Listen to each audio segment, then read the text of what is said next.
Well, I'll tell you what, I was taking my 11-year-old to an appointment earlier today, and he said, "Dad, what's going on today?" I said, "Well, I've got this interview with a guy whose name is synonymous with Toledo, where we live." And I said, "Keaton, he was one of the biggest TV stars in the 70s and 80s, and you looked up and down the TV channels, and he was there time and time again. We are so proud and so honored to have Jamie Farr joining us via Zoom here today to talk with us a little bit, not only about the career, but also Toledo and how he's doing on the cusp of 90 years old. Jamie, good to see you, my friend. How are you? As they say, it's good to be seen and not viewed at 90. So, yeah, doing great. And I'm overwhelmed at everyone celebrating my birthday, my 90th birthday. Several of our actors in town are older than I am, and they're still treasures. Dick Van Dyke, I think, is about 98, and Peter Marshall's in his 90s. And I think I'm probably the third one there. Yeah, and July the 1st, they used to have a lot of the names in the newspaper. I think Olivia de Havilland and Leslie Caron, and they were July the 1st also. And I used to be down the list. Now I'm on the top of the list. So. Talk to me a little bit. I prefaced everything by saying, you know, I remember as a child, I'm trying to share it with my children and just say the name Jamie Farr again and again, up and down the TV guide. You saw him listed as on this show, on that show. How were you able to make such a career for yourself out of this small town, USA, all the way there in Hollywood? Well, as I say, I always say with limited looks and limited talent, I got unlimited success. I'm surprised also for myself. As your child and some of the other children there, they have hopes and dreams in whatever neighborhood, whichever neighborhood they live in.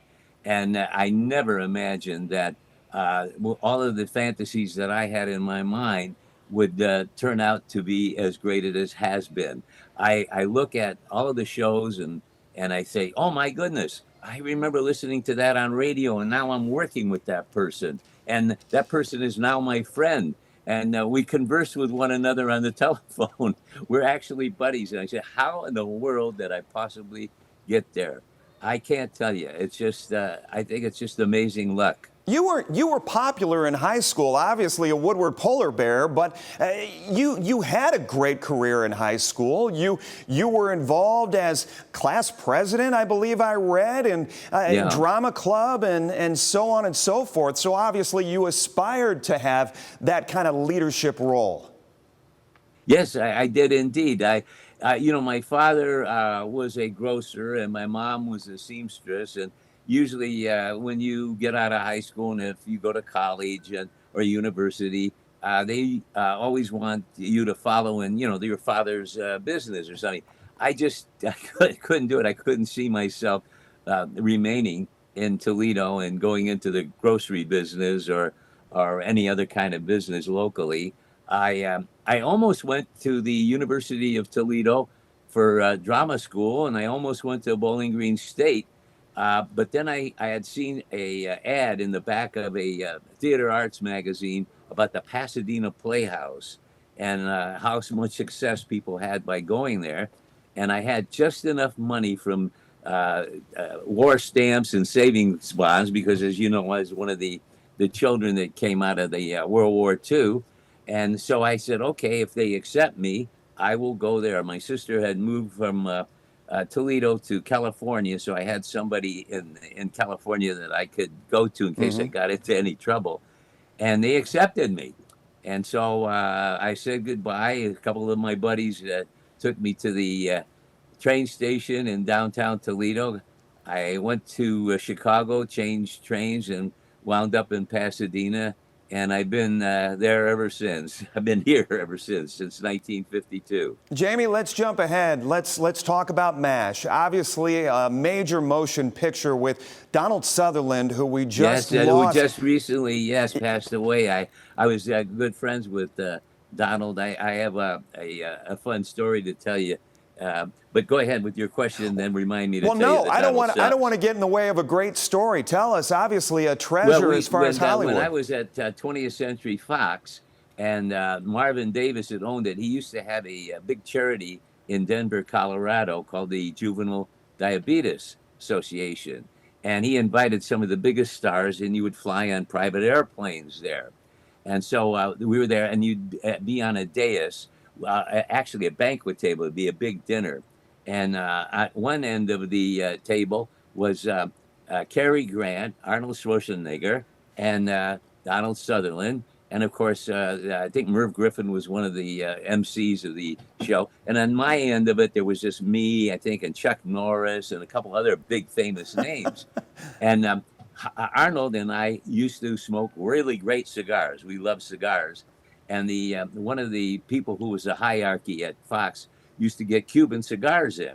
So he saw us at the banquet table, and was just after dinner. And he went over and gave Arnold a cigar, and he gave me a cigar. And Arnold and I went like this. Boy, we got our cigars. We crimped the cigar, and we lighted the cigar, and we're just enjoying it after dinner, listening to a lot of the entertainment there. And all of a sudden, Donald Sutherland comes up to me, and he says, "Jamie, would you mind putting that cigar out, because the smoke is really bothering Cary Grant and me?" And I said, "Well, I don't want to put it out. I mean, I'll just leave it go out, because it's a Cuban cigar." And I said, "Donald, let me ask you something." I said, "You came all the way over here to tell me this. Why didn't you tell Arnold, who's sitting next to you, and Cary Grant?" He said, "If I was going to do that, I'd write him a note and sign it to Phantom."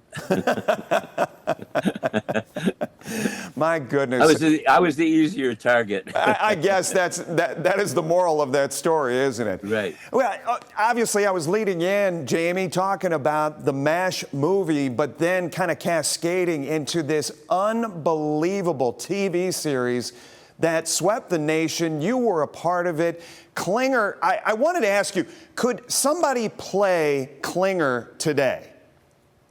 Oh, that I couldn't. And I don't even know if somebody could have played Klinger then, to be honest with you. The thing is that to understand how the character came about, is that Larry Gelbart, who was our one of our lead writers and co-producers, had read an article about Lenny Bruce, who was in the Coast Guard. And Lenny Bruce, you know, they usually have, when you show up, dress of the day, which either means class A's or your fatigues. Mm-hmm. And Lenny Bruce, thinking it was a joke, he wound up at Reveille wearing a dress. So unfortunately for him, he wound up in the brig. For me, that's where Larry Gelbart came up with the character. He named me after his childhood friend from Chicago, Klinger, and of course made me Lebanese, because the story goes that when Larry Gelbart was in high school, he had moved from Chicago with his dad to California, and he was attending Fairfax High School in the Los Angeles area. And his father, Harry Gelbart, was the barber to all the comedians in Beverly Hills. He cut Bob Hope's hair, Milton Berle's hair, Jack Benny, George Burns, and Danny Thomas. So when Larry would bring jokes, he'd write them, and he'd say, Dad, can you get somebody to buy some of these? Harry would offer these jokes to the different comedians, and the only one that bought the jokes was Danny Thomas. And that started Larry Gelbart's career for his you know, he did Tootsie, he did A Funny Thing Happened on the Way to the Forum, and so many other great films and plays as well. So as a payback to Danny, he made me, of course, Lebanese, which I was, and also from Toledo, which Danny was, and then also gave me the name of his childhood friend, Klinger. How about that? And I wanted to talk a little bit about Danny Thomas, and we are within the throes here at WTOL of our St. Jude Dream Home campaign. St. Jude, very near and dear to our hearts. In fact, Jamie, I went down to Memphis earlier this year and toured the campus, but I understand you have a connection to St. Jude as well, don't you? I do indeed. You know, in my career, it's I've had the Bob Hope used to say, you know, one day you're eating the chicken, the next day you're plucking the feathers. Well, at a particular time in my career, this is my 70th year, and I plucked the feathers quite a few times before, you know, I really got something good. And there was a movie coming up, The Greatest Story Ever Told. And I said, oh, in my face, there's got to be something in this movie, because I was having a problem at that time. I wasn't getting any jobs. I had run out of unemployment, and I was really desperate. And at the time, I was dating my now wife, Joy, and I used to have a little Renault car, and I'd take her to work. She was working in the downtown Los Angeles area, and there was a little Catholic church. I'm not Catholic, I'm Orthodox, but a little Catholic church nearby. And I said, I would really like to have some kind of a job, and I'm going to go into that church, and if there's St. Jude, I'm going to pray to St. Jude. And so I called my agent in Hollywood, and I said, look, can you get me something in The Greatest Story Ever Told? And he said, Jamie, or at that time I was still under the name of Jamil. He said, you were known for comedy. He said, this is the biblical story of Christ and the apostles and that. And I said, yeah, but with this face, shouldn't I be? He said, well, I'll try. So the next morning, I took my wife-to-be to work, and I said, I'm going to go into that church, and I'm going to pray to St. Jude. And I prayed to St. Jude, and I said, look, listen, I'm from Toledo, Ohio. I'm Lebanese, and Danny Thomas prayed to you, and he was very successful. I said, there's a movie being made now, and I'm desperate. I need a job, and that. And so I prayed, and I had like a quarter or something. I'd light a candle and put the quarter in, and then I would then go back, and I kept calling my agent, and he said, look, he said, I don't know how to tell you this, but he said there really isn't anything in the movie for you. I'm sorry to say. So I said, oh, okay. So I took Joy the next morning to work, and then I went in and I told St. Jude off. I said, you know what? I prayed to you. I've worked so hard in this business and that, and I'm not going to light a candle. I'm just totally finished with you. Okay, that's it, finished with you. So I walk out, take Joy, and then I pick her up, to go home, and my phone rings at the house. And I had a little basement apartment. It was just terrible, just a terrible apartment, and it's my agent, and he says, Jamil, he says, or I guess maybe it was Jamie at that time. I can't remember. It was so far back. He said, I don't know what happened. I have no idea what happened, but they called back, and you got a 26-week guarantee at $425 a week to play one of the apostles. And I said, I did. He said, yes. Yeah. He said, you go in tomorrow, get your wardrobe fitting and the makeup, and you're playing the apostle Nathaniel Bartholomew. I said, oh, that's great. That's absolutely, I couldn't believe it. I was calling everybody in the town to tell them that. The next day I went in, and there's Roddy McDowell, and Charlton Heston. They're talking about how they just finished the movie in Italy, and they're all this stuff. So I take they put the beard on, and they put makeup on, and you wear the robes that they had to wear, and they take a screen test. So I come home, and my phone is ringing, and it's my my agent again. He says, Jamie, okay, don't get upset now. Don't get upset. They saw the testing that you did with your face and your outfit and everything else. Still the same deal, the same money and the 26-week guarantee and that. But you're no longer playing Nathaniel Bartholomew. You're playing an apostle called Thaddeus. I said, Thaddeus. Oh, okay. So I called a friend of mine, a fellow Toledo buddy of mine, who had been in show business and that, and who was very close with Danny Thomas. And I said, hey, Mitch. I'm playing, I got a 26-week guarantee, at $425 a week, and I'm playing the Apostle Thaddeus. He said, who? I said, Thaddeus. He says, do you know who that the apostle's full name is? I said, no. He says, St. Jude Thaddeus. I wound up playing the saint I was praying to. That is fantastic. My goodness. There must have been something in that read and that screen test, Jamie, that just screamed St. Jude that day. I'm so grateful that it was. And of course, I do support the St. Jude Hospital and the incredible legacy that Danny Thomas left. And isn't that wonderful? Yeah, another kid from the north end of Toledo went to Woodward High School. He did. When he left, I think in 1928, and he never graduated. And I happened to be at Woodward High School. I think I was a sophomore or junior there. When he was called back, they wanted to give him his diploma, and I was in the audience, and I saw him get his diploma. Also, my dad had his little corner grocery store at Locust in Ontario, and Danny Thomas's family lived a half a block on Ontario Street. His mom and dad would come in. His mom would always put the cheesecloth over the fruit so the fruit flies wouldn't get. Danny's listed. You guys are connected whether you realize this or not. Some of the stories that have been written, Danny and you are kind of a mentor-mentee kind of a relationship, but you told me before we got going here, Sid Caesar was probably more impactful. No, not Sid Caesar. I'm sorry. It was Red Skelton. Red Skelton, I apologize. Red Skelton was probably more impactful. Sid Caesar writers when I was doing the Danny Kaye show, but Red Skelton was my real mentor. But I have to tell you a wonderful story, because a lot of times I go some places and they'll say, "Oh yeah, that's where Danny Thomas is from, and that's where you're from." I said, "Yeah."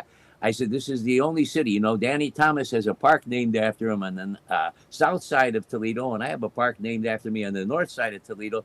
The only city in the United States guarded by two noses." Jamie, we talked about MASH just a little bit. We just kind of covered a surface cover here.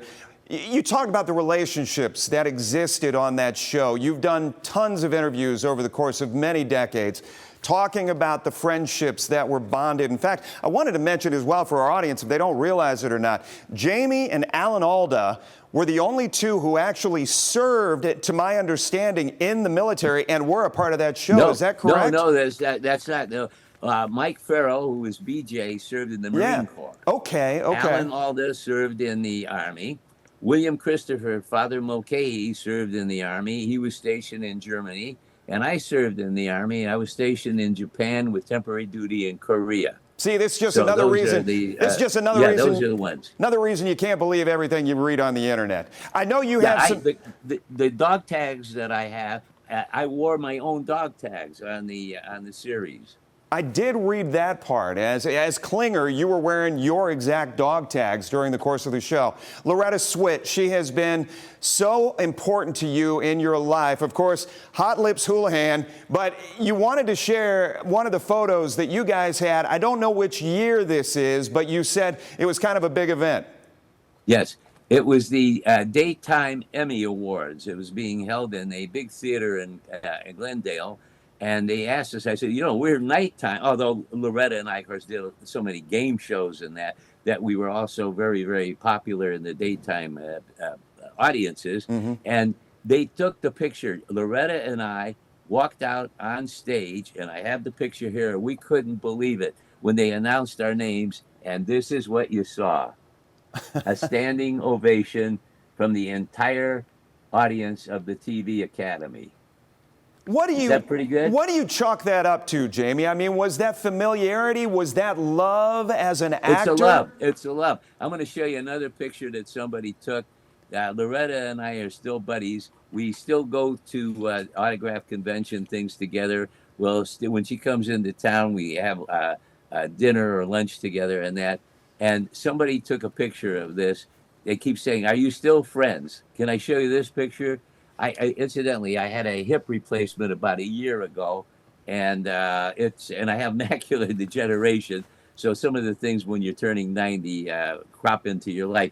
But I think this is just an absolutely wonderful picture that somebody took of the two of us at the convention. That is wonderful. Just a touching moment that you guys didn't even realize was happening because it was probably so natural. Jamie, we also lost Willie Mays this week, and I know he touched you at some point in your life. Yes, here. You won't believe this one. May I turn around in this? Absolutely. I had been to the White House several times. I was there with Jimmy Carter was president at a big function. I was there when President Reagan was there, and President Ford was there, and President Bush was there. And I have a very special picture here. They actually flew us on a private airplane. It was Rosemary Clooney, Pat Boone, Fred McMurray, June Haver, and I have this wonderful picture of, look at this, of Willie Mays and us with President Reagan. That is fantastic. Isn't that great? Do you have a fondness for baseball, Jamie? Yes, I did. Of course, I I think the Toledo Mud Hens are one of my favorites. Also, may I show you another picture? I asked Not a that. picture. I asked that Here, with I my want to show tongue. you. I asked Yeah, I that want with to my show you a tongue in my cheek. proclamation. There's a proclamation that Mayor Wade sent me for my birthday, and I'm so proud.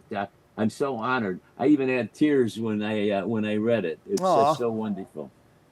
Jamie, I May I wanted put this back? Yeah, absolutely. I wanted to talk a little bit, and I said, do you have a fondness for baseball with my tongue firmly planted in my cheek, by the way. But I wanted to talk a little bit about kind of the affinity that you had for women's golf and bringing the LPGA to Toledo and being a part of that tournament.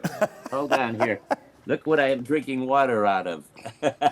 Look at that! Now, we didn't plan this, folks. We No, didn't we plan did not this. plan this, but I had my water in it. Well, what happened was, let me tell you, I have to set this down. Forgive me but what happened was that when MASH was going to go off the air, and we kind of canceled ourselves. We figured all the storylines had been done. What we decided to do is take up something that would occupy our time, because you never know when you're going to get a next job again. I could be plucking the chicken feathers again instead of eating the chicken. So I said, you know what? I'm gonna take up that game of golf. I said I don't want to try it. So I tried it, and I said, boy, I'm terrible at this. I don't think I could ever possibly learn it. So that means I'm going to have to take a lot of practice, and that'll occupy my time in case I'm not working. Anyway, I started to do it, and then Dinah Shore, who I'd done many of her talk shows with, used to have the Dinah Shore Craft Nabisco LPGA in Palm Springs. Huge tournament. And she knew that I started taking golf, and that, so she invited me to come to play. And I said, oh, sure, I will. Not knowing, that I was playing with the greatest players. At any rate, I got to play with Nancy Lopez. That was the first person I got to play. And you got all these big crowds, coming out. And of course, there's television and that. And Nancy's father, Domingo, was standing by the tee there, watching me as I got ready to tee off. And the thing, he says, Joe, gonna hit it in the water. And I said, no, I'm not gonna hit it in water. What are you talking about? He said, the way you're standing, Joe gonna hit it in the water. I said, I'm not gonna hit it in the water. I swung, I hit that ball, that one right, taking off like crazy like that. I hit it in the water. Hit it in the water. The next person was Beth Daniel, I played with also. So I played with some of the greatest players, and they got to know me, and I was invited back numerous times. So when the LPGA tournament was destined for Toledo, the commissioner knew me, obviously, from all of the tournaments I had gone to at the Dinah Shore, and that's how I got involved. And it's been wonderful ever since. And I know you talked about Beth, you talked about Nancy, and they were mainstays and Nancy continues to show up time and time again. Really? Yeah, Dottie Pepper. Yeah, Dottie, I understand, was in Toledo not too long ago. Just was, along with Jim Nance. Yeah, she was just here with Jim Nance, a special thing they did leading up to the tournament. They were over at the Peristyle at the museum. Well, Jamie, I'll tell you what, I met you shortly. I used to be at the ABC affiliate here in Toledo, and you were in to do, I believe, Carty and Company with former Mayor Carty Finkbeiner on one of your visits.